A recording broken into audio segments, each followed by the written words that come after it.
Hello दोस्तों, स्वागत है मेरे चैनल आत्मशक्ति सुविचार में। है आज की हमारी वीडियो कहती है खुद को बदलो, दुनिया खुद बदल जाएगी। तो बिना किसी देरी के कहानी शुरू करते हैं। दोस्तों, एक व्यक्ति एक मार्ग में बहुत तेजी से आगे बढ़ रहा था। तभी अचानक वह दूसरे व्यक्ति से टकरा गया। इस पर वह दूसरा व्यक्ति क्रोधित होकर कहता है, अरे जानवर हो क्या, तुम्हें दिखाई नहीं देता? एक सांड की तरह लगातार आगे बढ़ते जा रहे हो। इस पर पहला व्यक्ति कहता है, काश आप जो कह रहे हैं वही सत्य होता, लेकिन दुर्भाग्यवश मैं एक मनुष्य हूं। उस पहले व्यक्ति के मुख से यह सुनकर उस दूसरे व्यक्ति का क्रोध शांत हो गया। वह उस पहले व्यक्ति से कहता है, लगता है तुम बहुत दुखी हो, वरना सौभाग्य की बात को दुर्भाग्य न कहते, क्योंकि एक इंसान का जन्म पाना तो बड़े ही सौभाग्य की बात है। मनुष्य का जीवन बड़ी कठिनाइयों से मिलता है और तुम हो कि एक जानवर की चाहते हो। तभी वह पहला व्यक्ति कहता है, मित्र, क्या आपने कभी किसी जानवर को आत्महत्या करते हुए देखा है? क्या आपने कभी किसी जानवर को किसी दूसरे जानवर को धोखा देते हुए देखा है? क्या आपने किसी जानवर को अपने अतीत या फिर अपने भविष्य के लिए परेशान होते हुए देखा है? ऐसे में मनुष्य का जीवन भला सौभाग्य की बात कैसे हो सकती है? इससे अच्छा तो पशुओं का जीवन ही है। हम मनुष्य तो पशुओं से भी गए गुजरे हैं। उस पहले व्यक्ति की यह सारी बातें सुनकर वह दूसरा व्यक्ति कहता है, लगता है तुम बहुत दुखी हो, तुम्हारे जीवन में बहुत बड़ी समस्या आ पड़ी है। यदि ऐसा है तो तुम्हें इसका समाधान महात्मा बुद्ध के पास मिल जाएगा, तो वहां जाओ। तभी पहला व्यक्ति कहता है कि कौन है? क्या कोई साधु है, महात्मा है, ऋषि मुनि है, पंडित है? अगर वह इनमें से है तो इनमें से कोई भी मेरी मदद नहीं कर सकता। मैं ऐसे कई लोगों से मिल चुका हूं और इनके पास मेरी समस्या का कोई समाधान नहीं है। इस पर वह दूसरा व्यक्ति कहता है, वह इनमें से तो नहीं है, लेकिन वह क्या है यह मैं भी नहीं जानता। बस मैं इतना ही जानता हूं कि जो भी उनके पास जाता है उनकी सभी समस्याओं का समाधान वह बड़ी सरलता से कर देते हैं। जो भी उनके पास आता है वह अपने सारे दुख दर्द वहीं पर छोड़कर चला आता है। उस दूसरे व्यक्ति की बात सुनकर पहले व्यक्ति को लगा कि उसे भी महात्मा बुद्ध से मिलना चाहिए। उसने उस दूसरे व्यक्ति से कहा, ठीक है भाई, अगर तुम कहते हो तो मैं एक बार उनसे भी मिल लेता हूँ, उन्हें भी देख लेता हूँ कि आखिर ऐसी क्या बात है जो लोगों की समस्याओं का समाधान बड़ी सरलता से कर देते हैं। इतना कहकर वह व्यक्ति अगले ही दिन महात्मा बुद्ध से मिलने के लिए निकल पड़ा। लगातार 3 दिन की यात्रा करने के बाद आखिरकार वह महात्मा बुद्ध के पास जा पहुंचा। जब वह महात्मा बुद्ध के करीब पहुंचा तो उसने देखा कि महात्मा बुद्ध अपने सभी शिष्यों को उपदेश दे रहे थे। महात्मा बुद्ध कह रहे थे, इस पृथ्वी पर उपस्थित हर किसी का जीवन बहुत कीमती है, परंतु मनुष्य जीवन अनमोल है। इसका उपयोग कर मनुष्य जीवन के उच्चतम शिखर तक पहुंच सकता है और इसी मनुष्य जीवन के कारण हम मनुष्य पशुओं से नीचे भी आ सकते हैं। महात्मा बुद्ध का यह उपदेश समाप्त होते ही वहां पर जो भी लोग बैठे हुए थे वह वहां से चले गए। तभी वह व्यक्ति महात्मा बुद्ध के करीब पहुंचा और वह महात्मा बुद्ध को प्रणाम करके कहता है, हे बुद्ध, आप कहते हैं कि हम मनुष्य का जीवन अनमोल है। आखिर हम मनुष्य के जीवन में ऐसी क्या बात है? हम मनुष्य के जीवन में कीमती जैसा क्या है? हम चिंता करते हैं, परेशान रहते हैं, हम अपने भविष्य के लिए हमेशा चिंतित रहते हैं। ऐसे ही हजारों प्रकार की समस्याएं हम मनुष्य के जीवन में चलती रहती हैं। लेकिन आप क्या जाने, आप तो एक साधु हैं। आपने तो ये सारी चीजें त्याग दी हैं और इसीलिए शायद आप ये सारी बातें बड़ी आसानी से कह सकते हैं। मुझे तो यही लगता है कि मनुष्य का जीवन बहुत ही कठिन है, हमें इसे समाप्त कर लेना चाहिए। आपने कभी किसी पशुओं को देखा है? ना तो वह चिंता करते हैं, ना ही उन्हें किसी तरह की तकलीफ होती है, ना ही वह कोई परिश्रम में रहते हैं। वह तो अपना जीवन मौज मस्ती में जीते हैं। ना ही उन्हें अपने भूतकाल की चिंता होती है और ना ही भविष्य की। ना ही वह किसी को धोखा देते हैं और ना ही किसी से शिकायत करते हैं। वह तो बस अपना जीवन जीते रहते हैं। और वहीं पर दूसरी तरफ हम मनुष्य का जीवन ठीक इसका उलटा है। मुझे तो यही लगता है कि मनुष्य का जीवन पशु के जीवन से भी बदतर है। मनुष्य जीवन एक श्राप है जो हमें मिला है। ऐसे में आपको मनुष्य जीवन में ऐसी क्या विशेषताएं नजर आती हैं जो आप लोगों को झूठ बताते रहते हैं कि हम मनुष्य का जीवन बहुत कीमती है, बहुत मूल्यवान है। इस दौरान महात्मा बुद्ध उस व्यक्ति की सारी बातें ध्यानपूर्वक सुन रहे थे और वह उसकी मनोदशा को समझ रहे थे। आखिर में महात्मा बुद्ध मुस्कुराते हुए उस व्यक्ति से कहते हैं, बंते, तुम अपने जीवन के संघर्षों से भाग रहे हो। यदि तुम संघर्ष करोगे ही नहीं तो जीवन सफल कैसे बनेगा? और जब हम संघर्षों से भागते हैं तो हमारा जीवन दूसरों के अधीन हो जाता है और फिर हमें दूसरों के अनुसार ही चलना पड़ता है। इसलिए हमें अपने जीवन के लिए संघर्ष तो करना ही पड़ता है। महात्मा बुद्ध के मुख से यह सुनकर वह व्यक्ति बहुत अचरज में पड़ गए। उसने तुरंत ही महात्मा बुद्ध को प्रणाम किया, उनके चरणों में जा गिरा और उनसे कहने लगा, हे बुद्ध, आपको कैसे पता चला कि मैं अपने जीवन में संघर्षों से भाग रहा हूं, उनसे बचना चाहता हूं? मेरे जीवन में जब भी कोई समस्या खड़ी होती है तो मैं उसका सामना नहीं कर पाता, बल्कि मैं उसे छोड़कर भाग जाना चाहता हूं।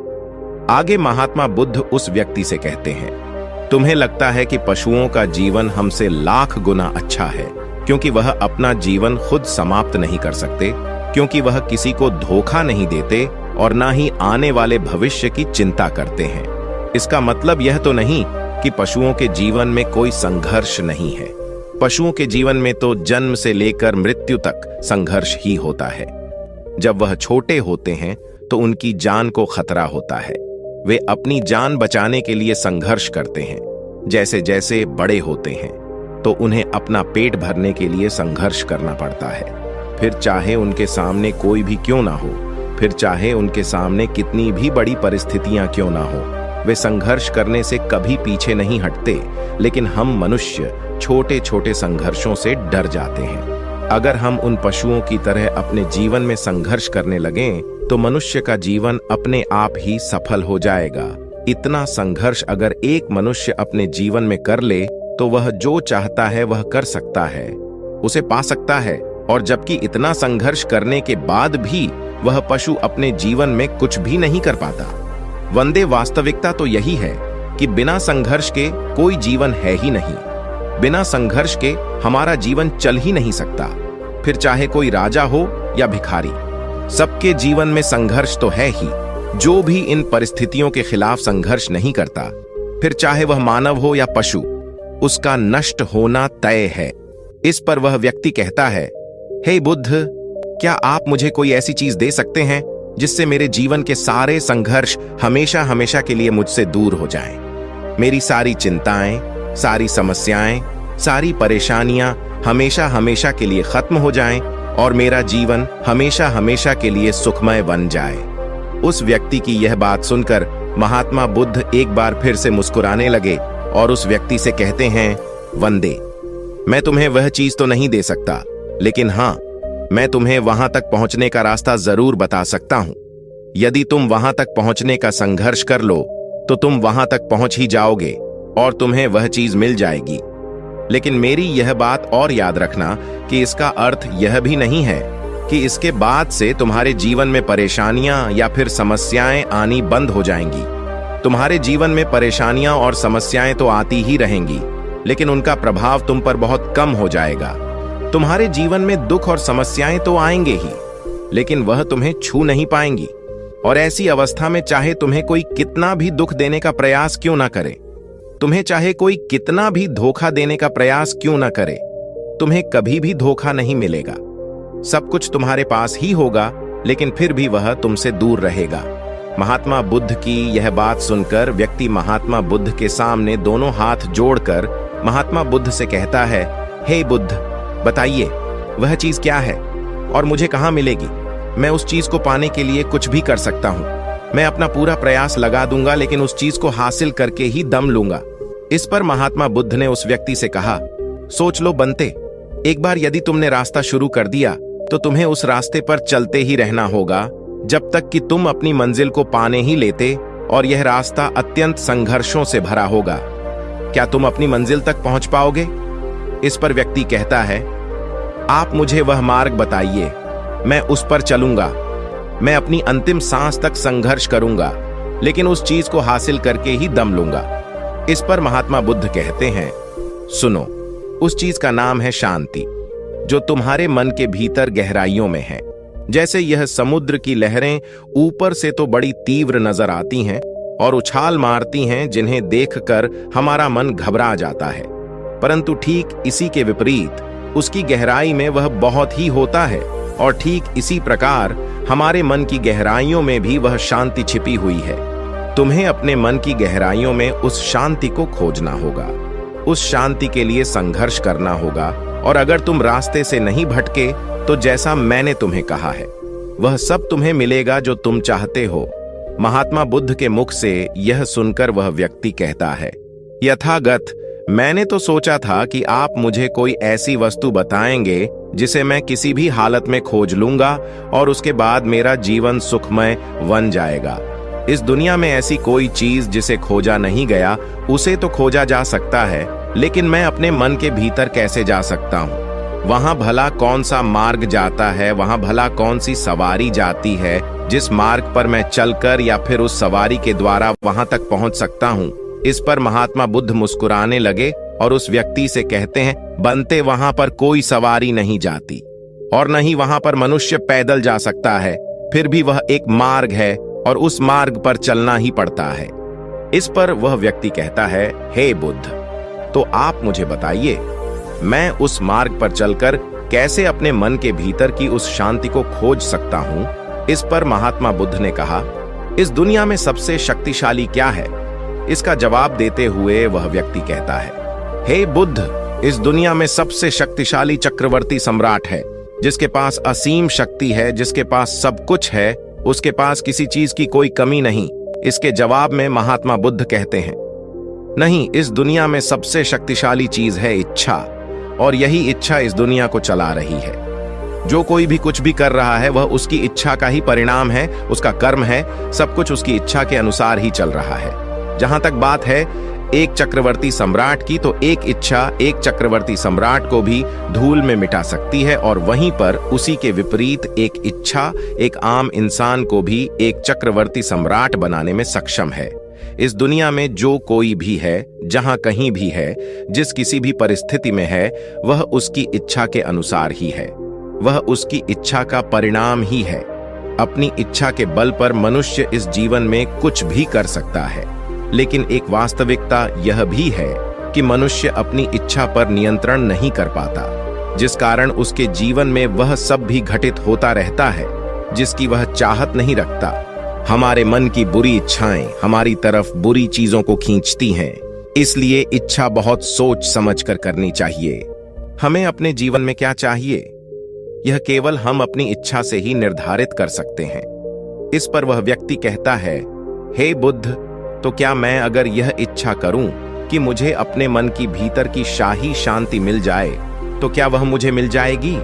तभी महात्मा बुद्ध कहते हैं, बनते इस दुनिया में सबसे शक्तिशाली इच्छा अवश्य ही है, परंतु फिर भी मनुष्य ना जाने अपने जीवन में तरह तरह की इच्छाएं निकालता है, लेकिन वह सारी इच्छाएं उसकी पूर्ण नहीं हो पाती।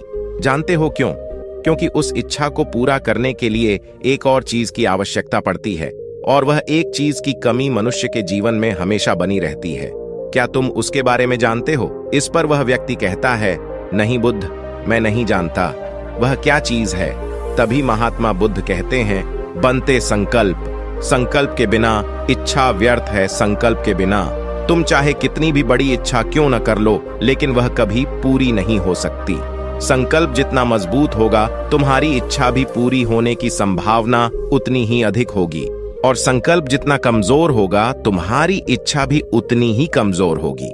इस पर वह व्यक्ति महात्मा बुद्ध से कहता है, हे बुद्ध, तो इसका अर्थ यह हुआ कि यदि मुझे शांति पाने की इच्छा है और मैं इसे पाने के लिए दृढ़ संकल्प करूं, तो क्या मुझे वह शांति मिल जाएगी? तभी महात्मा बुद्ध कहते हैं, बनते संकल्प भले ही इच्छा को शक्ति प्रदान करता है, परंतु इच्छा और दृढ़ संकल्प होने के बाद भी व्यक्ति अपने मंजिल तक पहुंच नहीं पाता, क्योंकि वह राह में भटक जाता है और फिर थक हार कर वह अपने संकल्प को त्याग देता है और अपनी इच्छाओं को छोड़ देता है। क्या तुम जानते हो ऐसा क्यों होता है? इस पर वह व्यक्ति कहता है, हे बुद्ध, मुझे नहीं पता। तभी महात्मा बुद्ध कहते हैं, क्योंकि किसी भी मार्ग पर चलने के लिए उस मार्ग के ज्ञान का होना बहुत आवश्यक है, और ये ज्ञान हमें उस मार्ग पर चलकर ही मिल सकता है, ना कि केवल बैठकर सोचने से। और जब हम उस मार्ग पर चलते हैं तो हमें छोटी मोटी दिक्कतें, समस्याएं, परेशानियां आती ही रहती हैं, और हम उन छोटी छोटी समस्याओं में फंसकर रह जाते हैं और हमारा संकल्प टूट जाता है। हमारी इच्छा उन छोटी छोटी समस्याओं के सामने कमजोर पड़ जाती है और हम उन समस्याओं के सामने घुटने टेक देते हैं, हार मान लेते हैं, और हमारा पूरा का पूरा जीवन फिर उन्हीं समस्याओं के इर्द गिर्द घूमता रह जाता है और हमारा पूरा जीवन वहीं पर समाप्त हो जाता है। इस पर व्यक्ति कहता है, हे बुद्ध, मैं आपकी बातों को समझने का बहुत प्रयास कर रहा हूं, लेकिन मुझे आपकी सारी बातें समझ नहीं आ पाई। कृपया करके आप मुझे साफ और स्पष्ट तौर पर समझाने का प्रयास करें। तभी महात्मा बुद्ध ने उस व्यक्ति से कहा, बनते मान लो कि तुम्हें किसी गांव में जाना है और वहां पर किसी व्यक्ति से मिलना है, और तुमने यह दृढ़ संकल्प किया है कि तुम उस व्यक्ति से मिलकर ही रहोगे। तुमने अपना सफर तो शुरू किया, लेकिन काफी वर्षों के प्रयास के बाद भी न तो वह गांव खोज पाए और ना ही उस व्यक्ति से मिल पाए। तो ऐसे में क्या होगा? इसके जवाब में वह व्यक्ति कहता है, ऐ बुद्ध, भला ऐसा कैसे हो सकता है? यदि मैं जीवित हूं और वह व्यक्ति भी जीवित है जिससे मैं मिलना चाहता हूं, और मुझे वह गांव पता है, तो मैं उससे अवश्य ही मिल लूंगा। तभी महात्मा बुद्ध कहते हैं, बनते तुम्हें उस गांव का नाम पता है और तुम्हें जिसे मिलना है उसका भी नाम तुम्हें पता है, पर तुम्हें यह नहीं पता कि गांव किस दिशा में है। तो ऐसे में तुम कौन सा मार्ग पकड़ोगे और किस मार्ग पर आगे बढ़ोगे?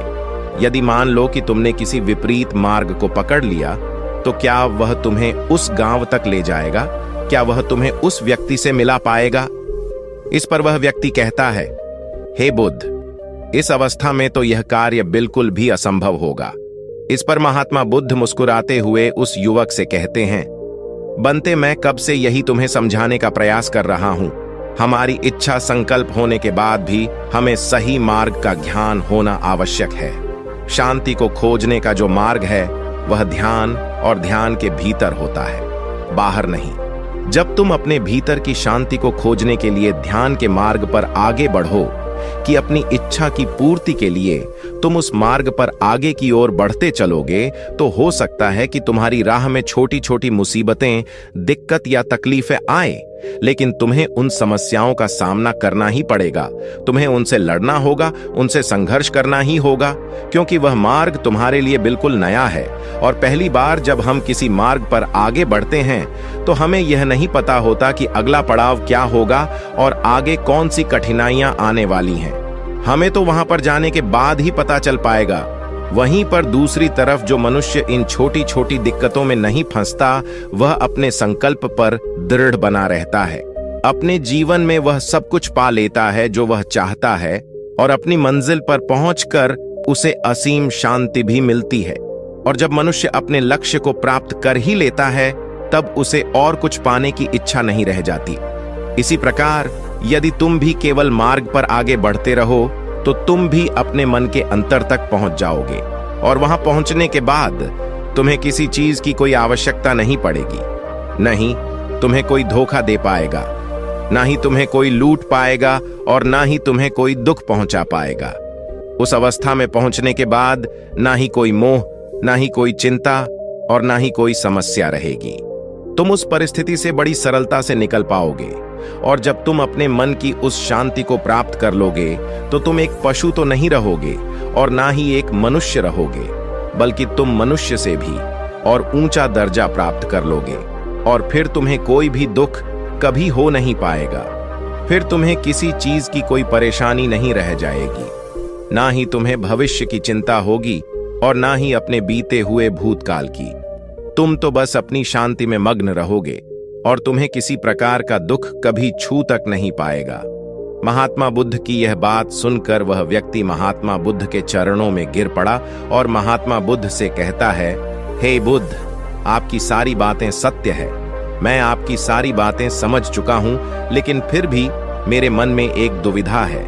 मैं अपने पास क्या ऐसी कोई चीज नहीं रख सकता जिससे मेरी सारी दुख, सारी तकलीफें, सारी कठिनाइयां हमेशा हमेशा के लिए दूर हो जाएं? इस पर महात्मा बुद्ध मुस्कुराते हुए कहते हैं, बनते, यदि तुम बाहरी दुनिया से कुछ अपने पास रखना चाहते हो तो तुम उस शांति को पाने का प्रयास छोड़ ही दो, क्योंकि तुम कुछ ऐसा पाना चाहते हो जिससे तुम्हारी समस्याएं कभी समाप्त नहीं होंगी बल्कि और बढ़ती चली जाएंगी, क्योंकि तुम्हारी समस्याओं का समाप्त होना संभव ही नहीं हो पाएगा। और जानते हो ऐसा क्यों है? इस पर वह व्यक्ति कहता है, हे बुद्ध, पर ऐसा क्यों? इसका जवाब देते हुए महात्मा बुद्ध कहते हैं, बनते, क्योंकि बाहर तो पहले से ही शांति है, चारों ओर केवल शांति ही शांति है। हमें तो बाहर की शांति नजर आती है, लेकिन हमारे भीतर की शांति हमें नजर नहीं आती। और जो शांति हम बाहर की ओर देख रहे हैं वह बाहर नहीं बल्कि हमारे भीतर ही है। इसलिए जब तक तुम अपने अंतर को ठीक नहीं कर पाओगे तब तक तुम बाहर कुछ भी नहीं कर सकते। जब तक तुम्हारे भीतर सब कुछ ठीक नहीं होगा तब तक बाहर कुछ भी ठीक नहीं हो पाएगा।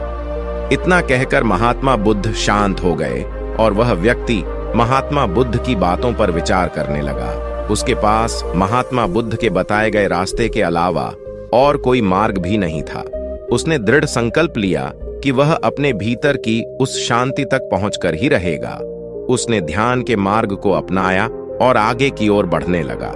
अब वह व्यक्ति अपनी मंजिल तक पहुंचता है या नहीं, यह तो उसकी संकल्प, उसकी इच्छा शक्ति और उसके मार्ग में लगातार आगे बढ़ने पर निर्भर करता है। उससे यह भी समझ आ गया कि मनुष्य का जीवन पशुओं से बुरा नहीं है, बल्कि उससे जैसा जीवन मिला है वही सही है और उससे वह और बेहतर कर सकता है। वैसे आपने आज के इस वीडियो से क्या सीखा हो, मुझे आप कमेंट में जरूर बताइएगा। इसी के साथ में उम्मीद है कि आपको आज की यह वीडियो जरूर पसंद आई होगी, तो इस वीडियो को लाइक और अपने दोस्तों के साथ शेयर भी जरूर कीजिएगा। और हमें ऐसे ही सपोर्ट करने के लिए चैनल को सब्सक्राइब जरूर दबा दीजिएगा। तो चलिए फिर मिलते हैं अगली वीडियो में। तब तक के लिए अपना ख्याल रखें। धन्यवाद।